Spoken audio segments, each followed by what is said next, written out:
ঝর্ণা, ভালো আছেন আপনি? সুপ্রিয় দর্শক, এই মুহূর্তে আমরা ঝর্ণার কাছে। ঝর্ণার দুর্ভাগ্য, তার কপাল পুড়েছে। 18 বছর সংসার করার পর তার ডিভোর্স হয়ে যায়। সেই স্বামীর ঘরে 2টা কন্যা সন্তান রয়েছে। একটার বয়স 11 বছর, একটার বয়স কত বছর? 4.5 বছর। তার সেই সংসার টিকে নাই। আমরা ঝর্ণার সাথে কথা বলবো, কারণ এই মুহূর্তে ঝর্ণা তার মনের মতো একটা পাত্র চাচ্ছেন, বিয়ে করবেন। যদি তার মনের মতো হয়, সারা জীবনের জন্য জীবন সঙ্গী করতে চায় ঝর্ণা। ঝর্ণা, আপনার 2টা কন্যা সন্তান রয়েছে, ভিডিওর শুরুতে আপনি বললেন। আচ্ছা, আপনার কি দায়িত্ব নিতে হবে শুধুমাত্র, নাকি কন্যা সন্তান? আমার কন্যা সন্তানের দায়িত্ব নিতে হবে। আচ্ছা দর্শক, আপনারা শুনলেন, যারা ঝর্ণাকে বিয়ে করবেন, ঝর্ণার যে 2টা কন্যা সন্তান রয়েছে তাদেরও দায়িত্ব নিতে হবে। আচ্ছা, আপনি একটু আপনার মুখে বলেন যে আপনার স্বামীর ঘরে যেহেতু আপনাকে অনেকেই বিয়ের জন্য বায়োডাটা সিভি পাঠাবে, ঠিক আছে, আগের ঘরে সংসার টিকেনি কেন? আগের ঘরে সংসার টিকে না। আমি বিয়ে করছি 18 বছর হয়। আমাদের বাচ্চা রয়েছে 2টা মেয়ে, একটা 11 বছর, একটা 4.5 বছর। এই 2 বছর আগে উনি প্রেম করে আর একটা বিয়ে করে। বিয়ে করার থেকে আমি ওনারে ডিভোর্স দিয়ে আমি বাপের বাড়ি চলে আসি। বাপের বাড়িতে অনেক জায়গা জমি রয়েছে। আমি যে চিন্তা করতেছি, একা জীবন তো কাটা যায় না।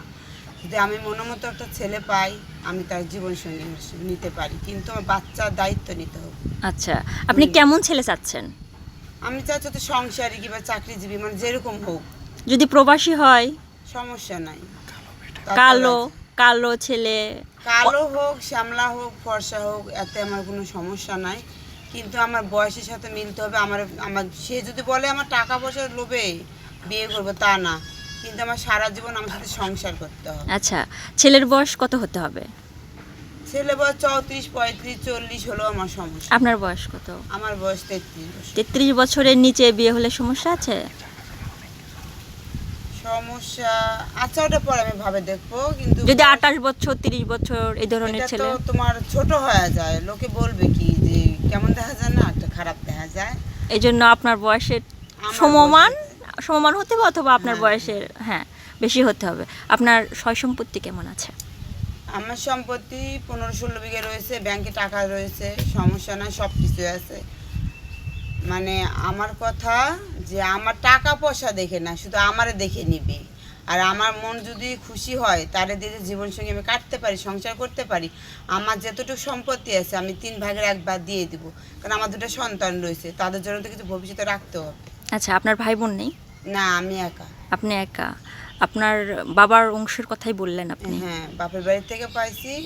নিজেও কিছু আগে চাকরি করতাম, চাকরি করেও কিছু করছি, গার্মেন্টসে। জি। আচ্ছা দর্শক, আপনারা শুনলেন তার মুখ থেকে কথাগুলো। সে অনেক পরিশ্রমও করেছে, আর স্বামীর সংসার টিকে রাখার জন্য সে মানে অক্লান্ত পরিশ্রম করে গেছেন, চেষ্টা করেছেন, কিন্তু দুর্ভাগ্য তার 18 বছর সংসার করার পরেই তার ডিভোর্স হয়ে যায়। 2টা মাত্র কন্যা সন্তান। তার বিয়ে করার একটাই চিন্তাধারা যে তাকে সারা জীবনের জন্য গ্রহণ করবে, এবং 2 কন্যা সন্তানকেও মেনে নিতে হবে, এটাই। তো যারা আগ্রহী তারা অবশ্যই বায়োডাটা সিভি আমাদের কন্ট্যাক্ট নাম্বারে পাঠাইবেন। অযথা কেউ ডিস্টার্ব করবেন না ভাই। যারা আগ্রহী শুধুমাত্র তারাই আমাদের সাথে কন্ট্যাক্ট করেন। ধন্যবাদ সবাইকে।